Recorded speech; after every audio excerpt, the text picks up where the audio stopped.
Throughout Battlegrounds' lifespan, I have coached a numerous amount of people.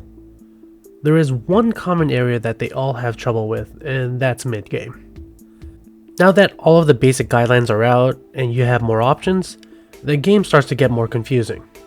You have more minions, more gold, you may find a triple or have a difficult time doing so. Opponents are getting stronger, people are upgrading, you have a hero power to use, and then there's other mechanics that may come into play. Counting all that down, there's at least 10 different questions you need to be thinking of.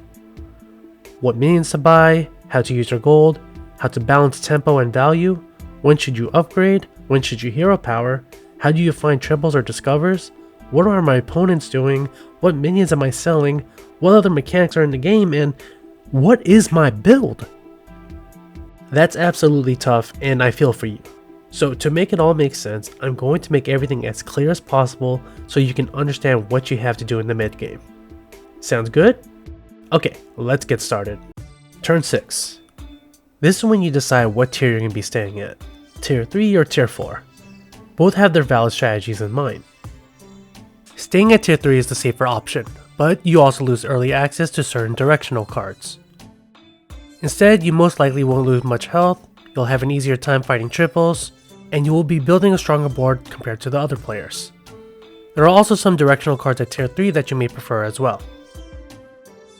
Jumping at tier 4 is riskier, but you will be able to start looking for powerful cards while also being able to triple for tier 5s faster, assuming you already got the necessary cards. Sometimes you may have some gold left over.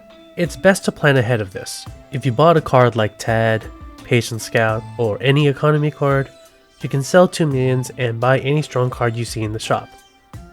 Of course, if you got a hero power to use instead, you can do that. As always, remember, what cards are you exactly looking for? Looking for pairs, direction, tempo? What is your opponent doing? Does it look like they're upgrading or staying? Think about how much damage you're going to take.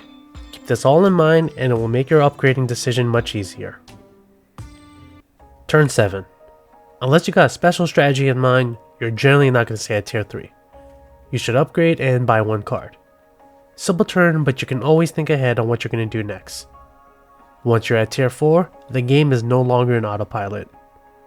With that being said, if you jumped to tier 4 in the previous turn, now you're starting the true mid game. This is where players struggle the most, and any wrong mistake you can make can result in you losing all your health. Okay, so let's break down what we need to do and what are we working with. We got 9 gold and my board is a mishmash of random stuff. No real form of scaling, no tribe it's specializing in, and no real direction. What cards could I be looking for to help me out? Right now, Avenge cards would be ideal. That means Pashmore, Bird Buddy, Glow of the Feast, Impatient Doomsayer, or Budding Green Thumb. I see 2 Budding Green Thumbs, and since we got plenty of Death Rattles, that is plenty of scaling that will carry us until we find some form of direction. I'm also picking up Eternal Knight just in case we triple for an Eternal Summoner. Notice how I'm already thinking ahead of what to do next.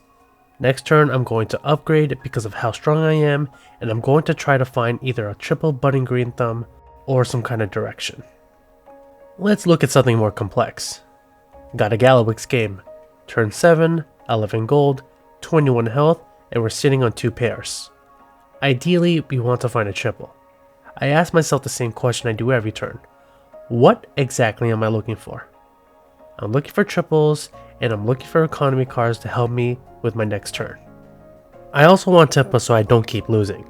That's why I'm picking up cards like Handless Forsaken and South Sea Strongarm. Eventually I find a Magma Lock, I get 18 gold next turn, I got a very strong build, and there's still potential to find another triple. Let's take a look back at the 10 questions I asked about earlier, and answer all of them with the actions that I made in these past 2 games. What minions to buy? First needs, cards with Avenge to take advantage of my hero power. For kalecgos, economy cards, but also look for tempo minions that can help me out so I don't lose too much health. How to use gold. First needs, buy at least 2 ideal cards, and then hero power. For kalecgos, I'm going to focus on constantly buying and selling so I have a lot of extra gold next turn.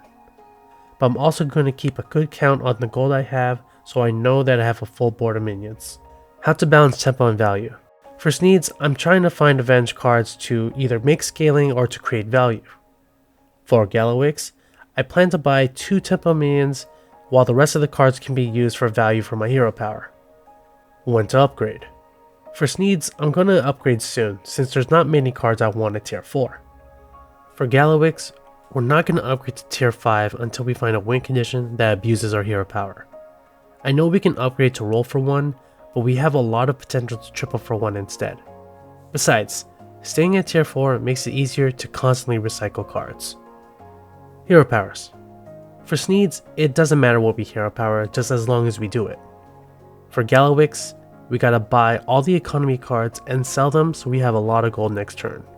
We're gonna keep doing this until we win. Finding triples or discovers. For needs, it's kinda difficult since we only got singletons. We should be using economic avenge cards, otherwise we can always use at least treasure seeker. Or we have to upgrade and roll and find a win condition. For Galawix, we got 1 pair, but there's potential to find a discover now that we're freezing for at least treasure seeker. What are my opponents doing? For needs, Jailer upgraded, so I can't see him being that strong. I got the important cards I'm looking for anyways, so I don't think I'm going to lose to him. For Galawix, Murloc comes upgraded. Even with his hero power, I don't think there should be anything to be afraid of now that I got my tempo cards. What minions am I selling? For needs, I'm going to sell my weakest minion, so that's going to be Kathnatier. For Galawix, as much as I don't want to sell my shell collectors, I feel confident being able to find a win condition as long as I keep my gold up. So I'll sell the weak minions and the shell collectors for the sake of my hero power. Other mechanics. In this meta there isn't one, but be sure to always keep it in mind if you're in a meta that uses Dark Moon prizes, quests, Diablo, buddies, or anything new they invent in the future. And lastly, what is my build? For needs, it's avenge scaling. We'll find direction soon, just got to see where upgrading or tripling takes me. For Galawix, possibly pirates, but we really need to triple to figure out what exactly we're doing. But we're open to ideas, such as elementals or even menagerie. So I repeat, ask yourself these questions whenever you feel lost. The worst thing you can do in this game is not knowing what to do with your gold. Turn 8. There's generally 2 ways to go about this turn. Upgrade to tier 5 and find direction that way, or stay behind and work with a less diluted pool of minions. In this needs game, it's simple. I don't think there's anything for me at all at tier 4. I got my scaling, I got my tempo, let's upgrade to find better direction.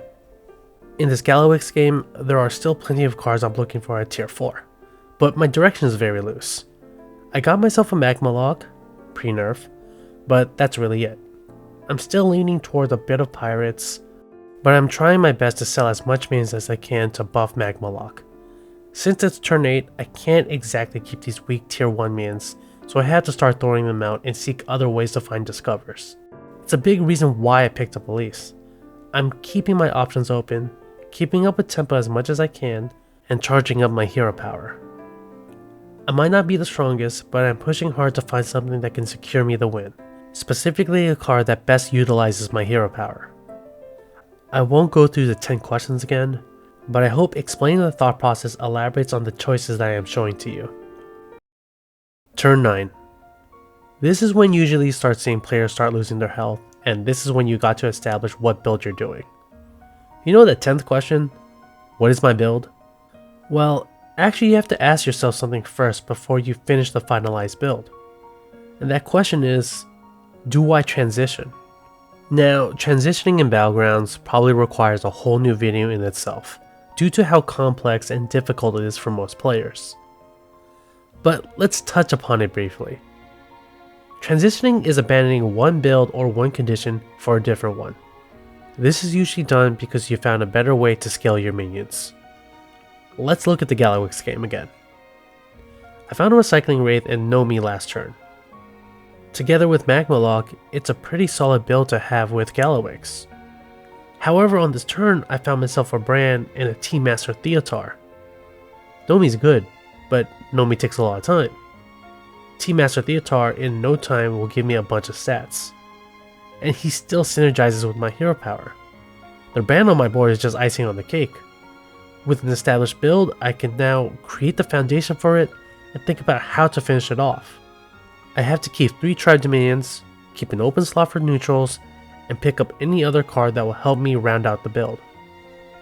In other cases, you might just find the win condition naturally. For example, let's look back at the Sneeds game. Unfortunately, I can't exactly win my lobby just with my hero power and Budding Green Thumb. I'm going to suffer for it in the long run, so I gotta find direction, and luckily I find Holy Mackerels. I'm going to start focusing on making a Divine Shield build. I'm going to start throwing away cards that I see having no future in the build, and replacing them with cards that better fit. I may take a hit, but if I win in the end, then it doesn't matter. Unfortunately, you have to keep this in mind too. Not every game is going to go right. Sometimes you just don't get the right cards, or you have a build that doesn't have a future. You can't win every game. There will be people who high roll, or there will just be games where you get dealt a bad hand. Just try to lose the least amount of MMR as possible. Turn 10. Alright, now is the time you are understanding what direction you're going. Do you have your game plan? I'm not saying to finish it yet, but do you got the core cards that will help build the foundation to your build? If not, you better start looking for it. As time goes on, a lot of win conditions start falling off. And once you get to this part of the game, you can't start a build with directional cards that require time to scale. You must have gotten it in the previous 2 turns, or you're using a build that doesn't require much scaling. This is why I'm focusing so much on getting Avenge scaling with Sneed, and finding a win condition that benefits Galawix. If I wait a turn later, there's a chance I won't be able to survive my last turn. If I didn't have scaling on Sneed, my Divine Shield minions wouldn't get the strength fast enough to keep up with the other player's scaling. It all adds up. That's why I discussed the leveling curves in the early game, and decision making for the mid game. Mid game is all about the decisions you make to keep yourself relevant throughout the game. Like I said in the last video, you need to be constantly thinking and planning each turn, and even the turn right after. Unlike early game, there isn't a clear guideline for each turn in the mid game. Even though I gave you multiple questions to ask yourself on how to improve, you got to put it all into practice and really experience it for yourself. In the next video, let's talk about the last 2 parts of the game: late game and the end game. Thank you all for watching. Please give the video a like and subscribe to my channel. If you're interested in coaching, just for $12 an hour, I can coach you on anything you need to know about Battlegrounds through Medify or WeCoach. And also, if you like my videos, please consider donating to my Ko-fi so I can keep making them. And if you want to know what I'm working on next, or just my thoughts on the current state of Battlegrounds, please follow my Twitter. See you all next time, and hope to see you all climb.